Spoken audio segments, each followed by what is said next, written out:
I mean, I've been burned, no reason to live, I can't even die.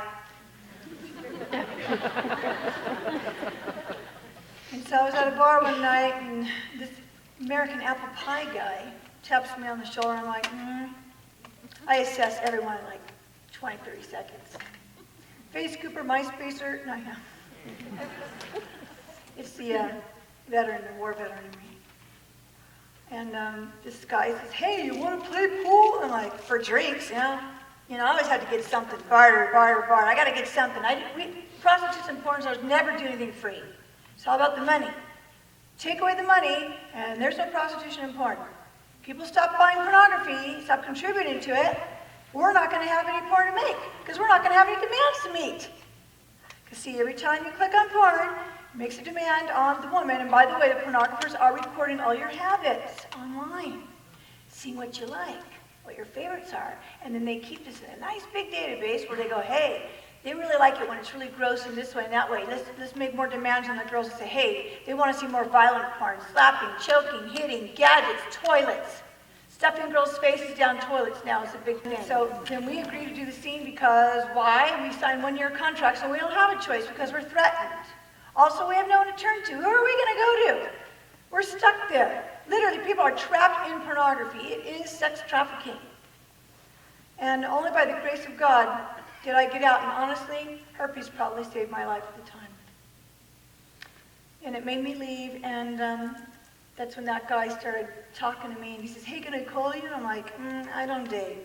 Cash only, you know what I'm saying? He was 22. I was like, probably lives with parents. He was like really innocent. And he was the only man in years who'd actually talked to my eyes. I was so used to men talking my body parts that when he talked to my eyes, I was kind of like, well, that's different. He's like, hey, you want to play darts? I'm like, what's all these games? This guy wants to play games with me.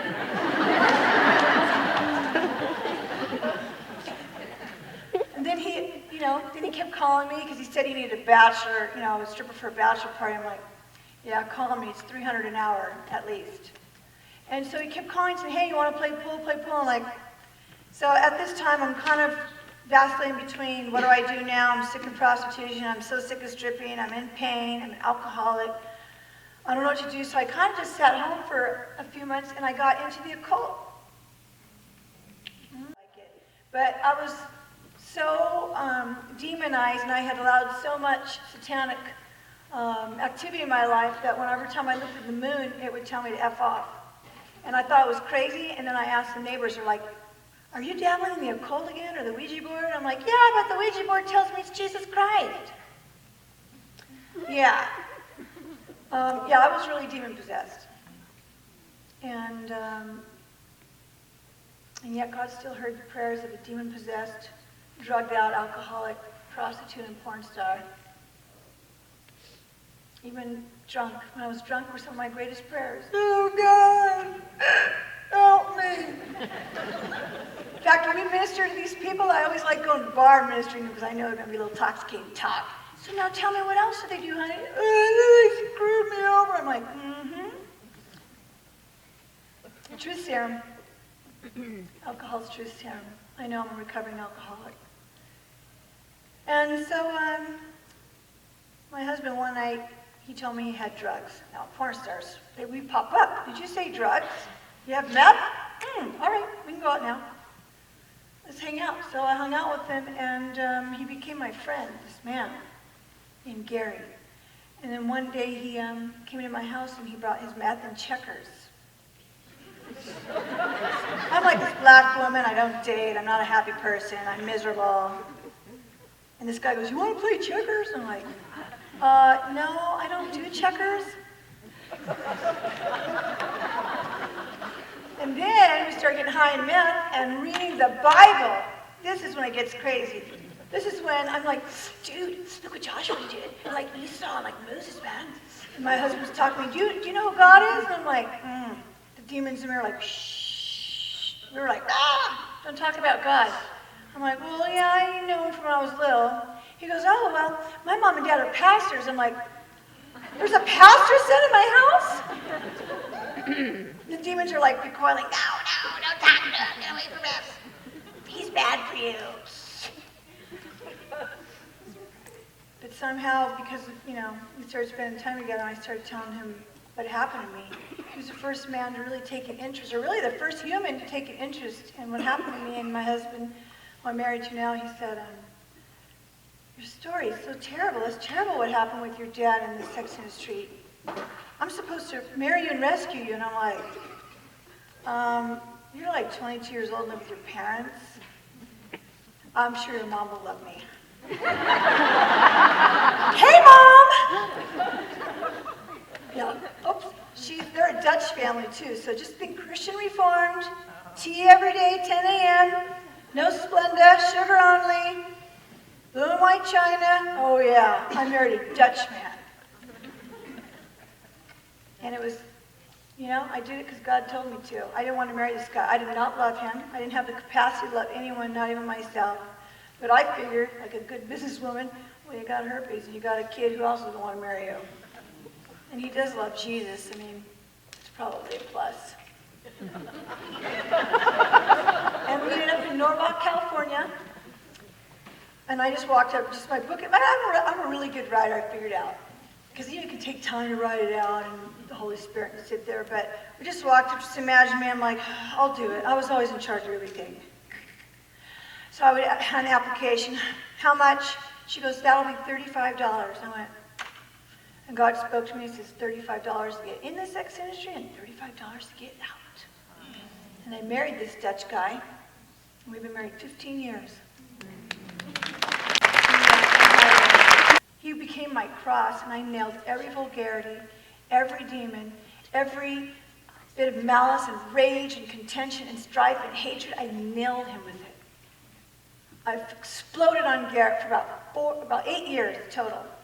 My recovery took 8 years. And just imagine me not recovered. That's all I have to say. And on alcohol. Crazy lady. And my husband stood by me, and what really, really made me marry him, I was in this dark place. I had dark curtains, and we had candles lit. I was always dark, because, now I'm in the new age, and cold, everything's dark. And my husband would come over and go, I brought rags. And I'm like, what do you mean brought rags? Well, your house is really dirty. I need to take care of you and clean it. Yeah, his mother's the housekeeper. The Dutch, they're born with rags in their hands. So this guy's cleaning my house, and I'm having a heart attack, literally physically having physical pain from this guy showing me the love of Jesus. I was like, ugh. I haven't received love ever.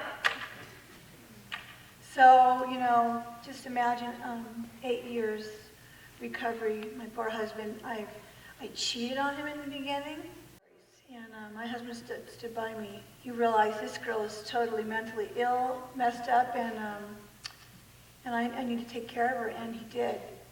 And we ended up going, the best thing that I ever did. I'm a huge fan of military. Anybody military in here? Thank you for serving our country. Thank you for serving our country.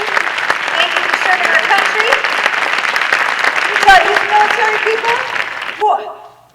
And we're at Fort Lewis, Washington. Next thing you know, sunny California girl is completely out of her environment. Where's the beach?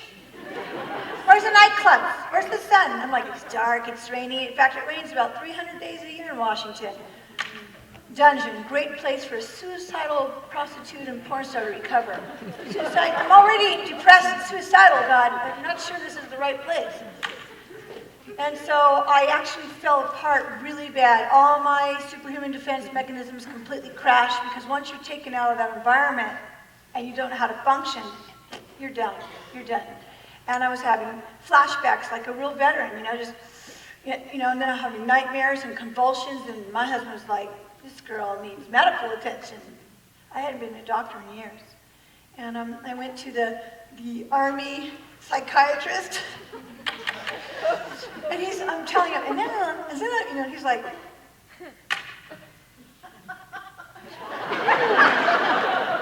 I don't think they ever had one like me or have had since, but he basically put me on Zoloft, lithium, sleeping pills, and SAD, which is seasonal adjustment disorder counseling, where you sit under a light and it's supposed to make you happy.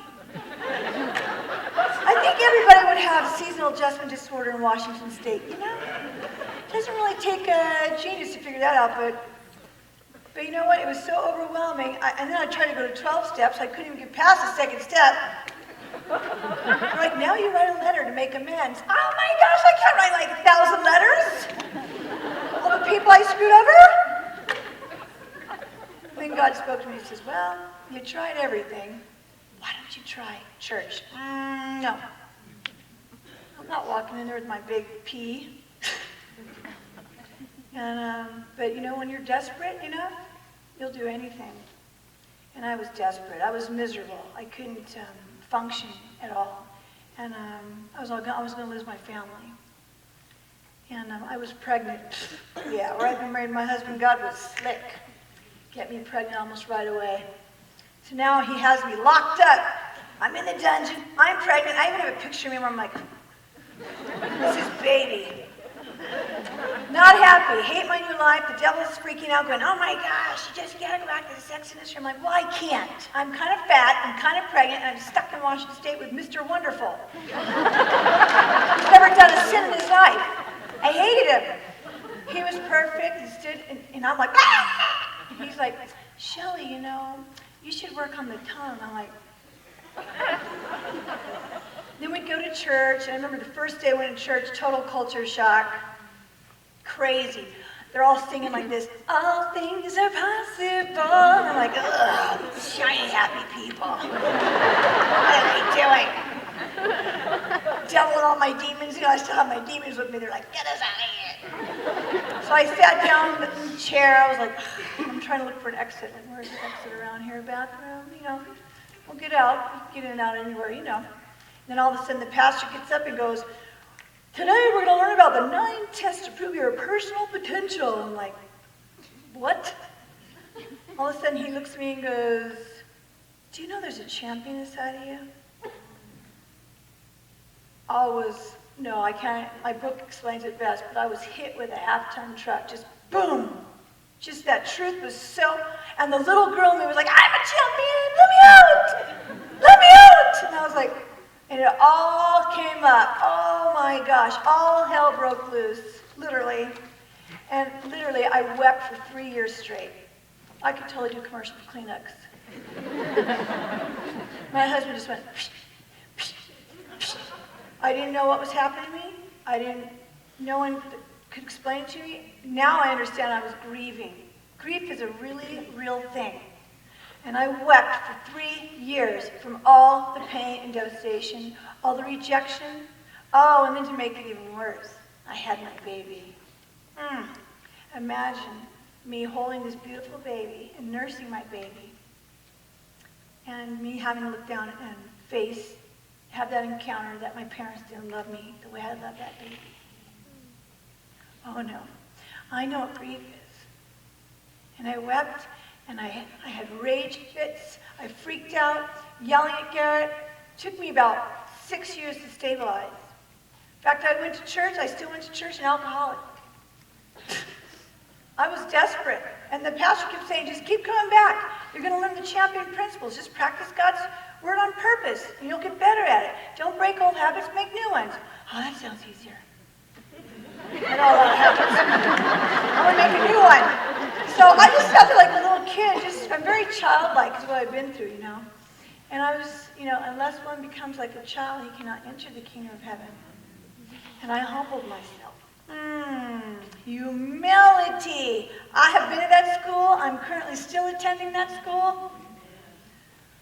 I humbled myself in the sight of the Lord, and he lifted me up. And now he uses this foolish thing to confound the wise. And let me tell you, it started out with me every Wednesday and Sunday. I'm back up here again for alcohol, drinking, and yelling. They're like, we'll just pray. It's her again. And then I'd be sitting with my husband, because we go through, 1 minute you're grieving, the next minute your superhuman defense mechanisms come back. I don't need this. You're arrogant. I'm struggling with arrogance. I know it all. I don't know anything. I mean, I was bipolar. And then they said, hey, come up for prayer for marriage. My husband goes, come on, Shelley. I'm like, shh, H, no. You're the one who has all the problems. I blamed my husband the whole time. All the problems were because of him. It's what we do. We blame other people. Well, it's so-and-so's fault. We never want to take responsibility for ourselves. And yes, my parents had put me on the wrong path, but it was my choice to get on the path.